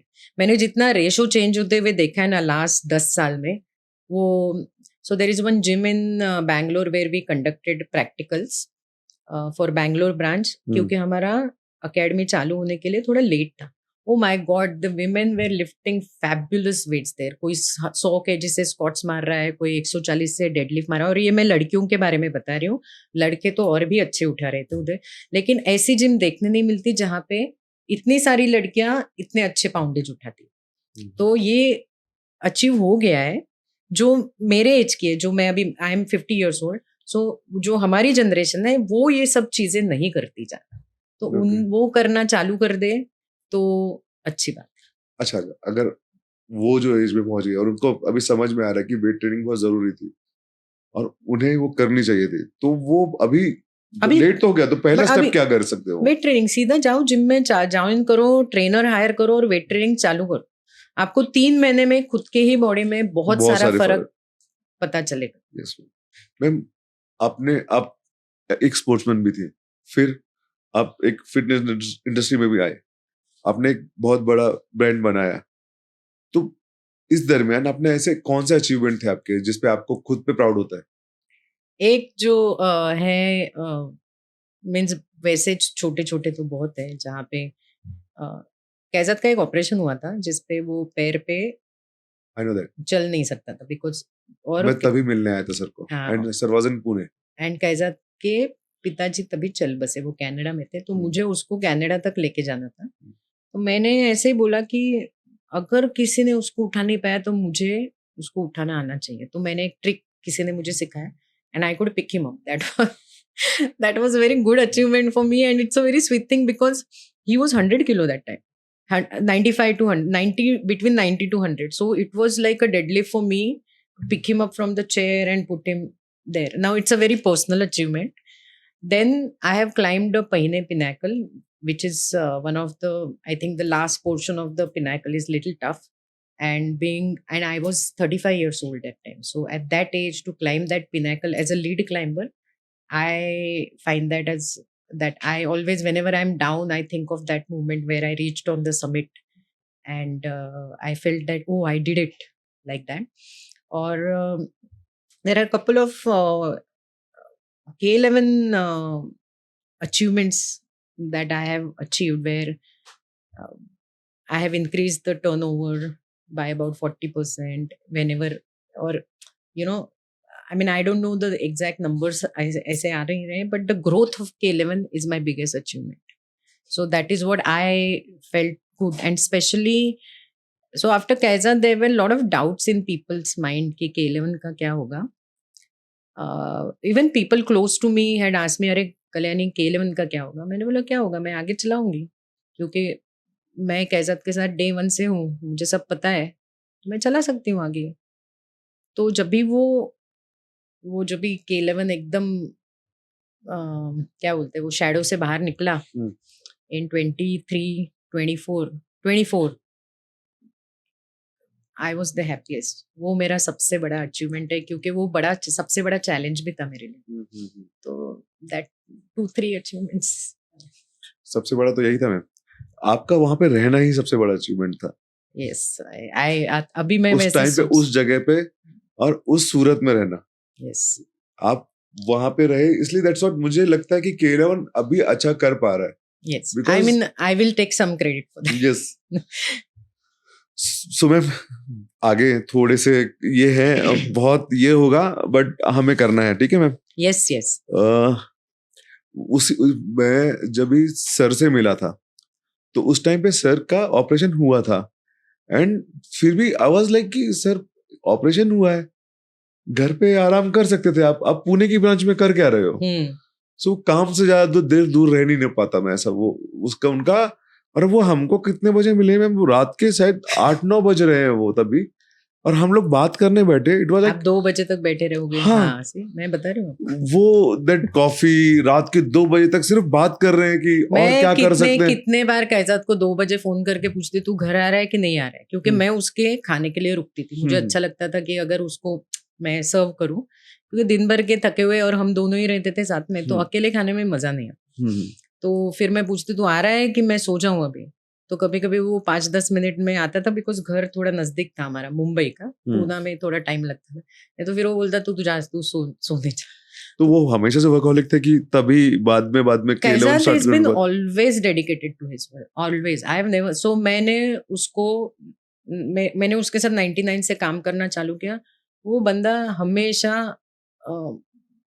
घुसा पड़ा रहता था काम में, तो मजे भी उतने ही करते था, लेकिन उसका काम, बिकॉज मुझे क्या लगता है मैं उनको बोलो वो काम था ही नहीं, इसीलिए. so मैं वहीं पे पढ़ाते थे तो मैं वही बता रही थी आपको कि सर को कोई पूछेगा ना, सर आप हार्डवर्क करते हो क्या, तो सर बोलते थे कि अगर आपको आपका काम पसंद है तो वो आपको हार्डवर्क लगता ही नहीं। हम्म तो आप करते जाते हो, फिर आपको कभी कभी कोई दूसरा बोलता है अरे जा बाबा घर जा, ऐसे। हम्म। तो उनके लिए वो मजा था, एंजॉयमेंट था, यूज टू एंजॉय वो thing। एक और मैंने एक पॉडकास्ट देखा था। उस पॉडकास्ट में कैसा था मैम मालूम है, उन्होंने इतना वो बहुत अच्छा सेंटेंस यूज किया उन्होंने। ऐसा नहीं वो पहले का फिटनेस इंडस्ट्री अभी का, उन्होंने उसको ऐसा बोला कि पोस्ट कैजाद जो इंडस्ट्री के टाइम पे ऐसा था, अभी बाद में कैजाद सर के बाद ये चल रहा है जब वो इंडस्ट्री में आए। सो आई वाज लाइक कि कितना प्राउड है यार मुझे हुआ कि मैं इन्हीं बंदे इसी से सीखा है यार। तो वो जो सेंटेंस था ना, मतलब आई वाज लाइक कि वो पास्ट और प्रो का जो उन्होंने यूज किया। Yes, I think it's used by Rahul Bhatt if I am हाँ हाँ नॉट। हाँ। सो आई वाज लाइक कि अरे वन ऑफ द ग्रेट, ये इससे सीखा मैंने, वो बहुत अच्छा लगा। तो मैं बाकी जो चीजें मतलब सब लोग बहुत कुछ जानते हैं, ऐसी कुछ चीजें जो सर के बारे में ज्यादा लोग नहीं जानते। सर बहुत अच्छा, मीन सर पियानो बजाते थे। सर ही लव म्यूजिक वेरी मच। उसका ड्राइविंग वाज एक्सेलेंट। कितनी बार उसके ड्राइविंग की स्टोरीज लोग सुनाएंगे कि वो मुंबई से पूना आता था, और प्लीज हाँ कोई अटेम्प्ट मत करना, वो 120 160 पे गाड़ी चलाएगा। और mean he was like a race driver. तो अगर वो सेक्शन में जाता, अगर वो ड्राइवर बन आई मीन रेस ड्राइवर बनने जाता, he would have excelled there also. Then music was his like oxygen, he used to love music. And thankfully मेरा और उसका म्यूजिक का टेस्ट इंग्लिश में मैच हो गया। And then he started liking Rahat Fateh Ali Khan also, so that also match. So music was his life, he used to love it. मैंने एक और चीज सर की देखी है, मतलब मैं पहली बार जब सर से मिला तो मैंने आपको शायद बताया भी है कि मैं जब हम लोग स्पोर्ट्स कॉन में थे, मैं एज अ फिजियो था वहां पे। अच्छा। हाँ, तो हम उन फिजियोस की टीम थी, तो मैं एक हमारा उसमें था, तो स्पोर्ट्स कॉन होना था, तो सर का एक लेक्चर था उसमें, हम्म। और उसमें संचेती सर का वगैरह सब सब लोग थे, तो सब ऐसा पीडीएफ वगैरह लेके गए थे बहुत सारे। सर कभी पीडीएफ नहीं हाँ, यूज तो करते थे। वो मेरा दिमाग में क्या आया कि सब आ रहे हैं और पीडीएफ लेके आए, और ये बंदा जब ऐसा चढ़ा तो मैं पीडीएफ लाया नहीं हूँ आज। अरे क्या ही बोलेंगे अब ये, और मैं जानता नहीं था सर को, and sir has started this thing ना। तो मैंने देखा कि इतना साइलेंस तो किसी इसमें नहीं था। एंड देन मुझे रियलाइज भी हुआ कि तभी कि नॉलेज के लिए डिग्री नहीं चाहिए वैसा। एग्जैक्टली। और वो उस टाइम पे सेकंड डे, मैं उसके दूसरे दिन ही के11 में था। अच्छा। मैंने एडमिशन लिया, मेरी क्लास के लोग 4-5 लोगों ने और लिए थे मेरे साथ। मतलब एक सर है वहां पे, वो ऐसा ऐसा सिखाते हैं, तो हम 4-5 लोगों ने वहां पे एडमिशन लिया था। उसके बाद तो बहुत सारे फिजियो अभी बहुत भी सारे शायद, फिजियो यस। ने, तो बहुत सारे फिजियोज आके करते हैं। यस, तो हम लोगों ने जब से स्टार्ट किया था तो हमारे जूनियर्स फिर उसके जूनियर सबको यस बताते यस थे। यस। तो वो उतनी नॉलेज सो क्या कहाँ से आती थी, मैंने ये भी देखा सो है। मैं बताती हूँ, पहले तो इंटरनेट भी नहीं था, तो हम्म सर बहुत सारी जो वो फिटनेस मैगजीन्स थी ना, तो वर्ली में एक कैफे सिटी करके कैफे था, उसके अपोजिट एक बुक स्टॉल था। हम्म तो ये बुक स्टॉल वाला ये सब पुस्तक आई मीन किताबें लाके रखता था उसके यहाँ। और फिर कैजाद वो किताबें पिकअप करके पढ़ता था, और उसमें से जो राइट है वो सीखता था। और जैसे ही इंटरनेट आया ना, तो I think he must have been the happiest person, because he could find everything that is related to fitness, to read, to verify. Hmm. और वैसे मैम ऐसे ही क्वालिटी जो सबको अपनी लाइफ में कीप, उनकी तो सर की। Kaizad always use to keep learning. तो वो कभी उसने सीखना छोड़ा नहीं। तो मैं उसको बोलती थी अरे क्या तू 2-2 बजे तक पढ़ते बैठते, मतलब मेरे को टाइम कभी मिलेगा फिर। तो मैंने बोला तुझे टाइम क्या चाहिए, किसके लिए चाहिए, तो बोलता है मुझे सीखना है ना, मैं पढ़ूंगा तो मैं जाके आगे सिखाऊंगा। हम्म। तो सीखते रहना चाहिए। तो he use to read a lot, he use to learn a lot, so वो सब हमको करना ही चाहिए। मैम एक उनकी एक खूबी थी, उनको नॉलेज था पर उसका घमंड नहीं था। बिल्कुल। मैं जब सर से बात करता था, सर को मालूम था मेरे पास पैसे नहीं है, और मैं उनसे रिहैब बनाने की बात करता था, और रिहैब और जिम को कंबाइन करने की। कंबाइन कैसे कर सकते हैं, क्या चीजें निकल सकती हैं। और ही नोज कि मेरे पास पैसे नहीं है तभी, बिकॉज मेरा पेमेंट ही तब बहुत कम था। तब ऐसा कभी बोला नहीं कि नहीं तुझसे नहीं हो पाएगा। तो वो मुझे बोलते थे गोपाल देख ये ऐसा कर, ऐसा करेंगे तो ज्यादा अच्छा होगा, इतने इतने इसका ये फ्लोर होना चाहिए, बराबर। इतना रिहैब होना चाहिए यहाँ पर। तो पूरा प्लान करते थे, मतलब हम 2-3 घंटे यही बातें करते बैठे। सो मैम वो जो चीज है मतलब लोगों को विजन देने की, तो वो जो उनसे कई लोग आगे बढ़े हैं। तो आपको जब मिलते रहेंगे लोग तो आपको बताते होंगे ऐसी कहानियां, यस, बहुत सारे लोग बताते हैं कहानियां ऐसे और कि आपको कैसा लगता है फिर उनको सुन के? मुझे बहुत प्राउड होता है क्योंकि सो मैं आपको एक स्टोरी सुनाती हूँ। जब भी मीन्स अभी आप बोल रहे हो ना कैजाद को घमंड नहीं है बिल्कुल, तो मैं और मयूर उसके साथ 99 से हैं। तो हम उसको एक एजाद वो कैजाद करके हमेशा बहुत मस्ती मजाक, तो ऐसे कब means respect was always there. कभी कैजाद का हमने इंसल्ट नहीं किया, बट लेकिन ऐसे शो ऑफ भी नहीं किया रिस्पेक्ट का। तो एक बार हम लोग कोई तो कंपटीशन में गए थे जहाँ कैजाद चीफ गेस्ट था, हम उसके साथ गए, हमको भी आना है हमको भी आना है। और हम लोग दोनों पीछे चल रहे हैं, कैजाद आगे चल रहा है, everybody is greeting Kaizad and Kaizad and हम दोनों देख के बोल रहे हैं हम लोग कैसे बात करते हैं इसके साथ। ये कुछ नहीं बोलता अपने को। तो फिर वो सब हो गया, फिर हमने बोला कैजाद यार सॉरी। तो बोला क्यों सॉरी बोल रहे हो मुझे? तो बोला यार हम तुझसे कैसे बातें करते हैं, कैजाद वो कैजाद तू कैजाद, अरे ये ला वो कर, अरे काम कर। क्योंकि मैं उसके साथ बहुत फॉलोअप करती थी। उसका उसका काम क्या था कि मार्केटिंग की कॉपीज बनाना था। और वो लेट करेगा तो मैं बोला अरे कैजाद देना मेरा काम रुका है, ये कर वो कर, बहुत बहुत। तो फिर उस दिन मैंने बोला सॉरी रे मैं ऐसे बात, तो बोला वैसे ही बात कर, वैसे ही ठीक है। तो मैंने बोला क्यों, लेकिन तो बोला नहीं तू मेरे से काम करवा के लेती है ना, तो मैं करूंगा ही नहीं, तू मेरे से ऐसे रिस्पेक्ट से बात करने लग गई ना। Means not that I used to insult him, but मैं उस पर प्रेशर बहुत डालती थी। तो बोला तू प्रेशर कम डालेगी ना तो मैं काम करूंगा नहीं शायद, क्योंकि मैं सिखाता ही रहूंगा, फिर मुझे उसमें से टाइम निकाल के तुझे तेरे लिए काम करना पड़ता है, बट वो मुझे अच्छा लगता है। तो वैसे हमें एक और चीज थी उनमें बहुत खास बात क्या थी, हम फिजियोस थे उस टाइम पे, तो नॉलेज का थोड़ा सा है, और हम सोचते थे अगर ये सर से क्वेश्चन पूछा तो सर को क्या लगेगा फिजियोथेरेपी से को ये भी नहीं मालूम। तो तो हम फिर भी पूछ लेते थे, पर कभी ऐसा नहीं हुआ कि उन्होंने ऐसा बोला हो कि यार तुझे ये नहीं नहीं कैसा मालूम। कभी नहीं बोलेगा वैसे, कभी नहीं कभी बोला नहीं। इन्होंने। वो उसने किसी को भी टोका नहीं कि इतने सारे क्वेश्चंस तू क्लास में क्यों पूछ रहा है। वो जितने क्वेश्चंस मैं पूछेगा, सबसे ज्यादा क्वेश्चन पूछता था, मैं हाँ वो सबसे उतना ही ज्यादा क्वेश्चंस आंसर करेगा। आपको मैं एक बताऊं कि रात को ना कैजाद कभी अपन समझो लेक्चर करके घर पे आया, खाना भी खाया, बैठा है फोन पे रहे, बोले तू क्या कर रहा है, तो बोला किसने क्वेश्चन पूछा है तो मैं आंसर करूँ, रात के 1 बजे 2 बजे। और एक और अच्छी बात थी, उनको नहीं आएगा तो हाँ बोल देंगे कि मुझे आज नहीं आता है, मैं पढ़ के बताऊंगा, कल बताऊंगा तुझे। करेक्ट। और वो हमको ना ऐसे कैसे बोल देते हैं कि मुझे नहीं आता मैं कल बता बट दूंगा। उसमें बुरी बात क्या है? नहीं दैट्स व्हाट, वही वो बहुत चीजें उनसे मैंने सीखी है। एक ये था कि मुझे नहीं मालूम है मैं कल बता दूं। मैं पेशेंट के साथ भी यही बोल देता हूँ कि नहीं मालूम मुझे, मैं कल बता दूंगा। हाँ बिकॉज बहुत बिकॉज सारी कुछ चीजें। उल्टा बताने से अच्छा है मैं हाँ कल पढ़ के आ जाऊंगा, राइट। और हम ये लोग मैंने थोड़ी ना पूछा है सब सर से एक बार कि सर आप एकदम नॉर्मली बोल देते हो, हमारे दिमाग में कभी आया तो, पर तुझे गलत बताने से अच्छा रहेगा ना मेरे लिए। बराबर है।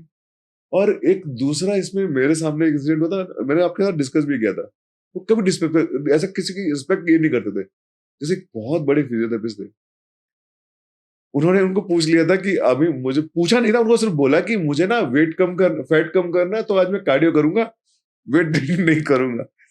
तो उन्होंने जो इतने रिस्पेक्टफुली जो चीज समझा सकते थे और उनको समझाई है, और वो सर सर करके ही समझाई है, ऐसा नहीं कि वो गाइड कर रहे हैं। तो उसके बाद हमने उनमें चेंजेस देखे सर के अंदर। वो वो दूसरे वेट वाले सर ट्रेनिंग, के यस, अंदर। आराम से वेट ट्रेनिंग वगैरह करते थे। मतलब बहुत मैं बड़ी। मैं आपको एक सिंपल सी बात बताती हूँ। आजकल जो मीन्स आज इंडिया में अगर कोई वेरी आप जो इंक्रीज देख रहे हो वेट ट्रेनिंग ना, वो कैजाद के ही रिलेटेड। बिल्कुल। उसने एक तो विमेन एंड वेट ट्रेनिंग भी है और weight training for every age उसने बहुत पॉपुलराइज किया है, क्योंकि पहले था ही नहीं है। मुझे याद है मैंने कितने सेमिनार्स में डेमोन्स्ट्रेशंस किए। वो मुझे बोलता था कि आप तू कर, या फिर कितने सारे लेक्चर्स होते थे हमारे कि कैजाद और मैं डेमोन्स्ट्रेशन करते थे। वो सेम एक्सरसाइज करेगा, मैं सेम एक्सरसाइज। मैंने इतना उसके साथ वो किया है ना कि मैं कॉन्फिडेंटली कह सकती हूँ कि आज जो वेट ट्रेनिंग इंडिया में इतना पॉपुलर हुआ है ना, उसकी शुरुआत कैजाद ने की और फिर बाकी सब लोग उसको आगे लेके गए। हम्म वो तो उसके लिए सर को थैंक्स तो बोलना ही यस चाहिए सर सबने। को बहुत बहुत चीजें जिसमें मैं तो रोज ही थैंक्स बोलती हूँ उसको कि बिकॉज वैसे अगर वो मुझे सपोर्ट नहीं करता था या मुझे वैसे ग्रूम नहीं करता था तो मैं ये लेवल पे नहीं पहुंचती। मैं भी मैं कुछ ना कुछ शायद करती तो शायद शायद मैं भी नहीं पहुंचता मैं। मैं कुछ ना कुछ करती जरूर थी लेकिन अलग तरीके से होता था शायद। हम्म।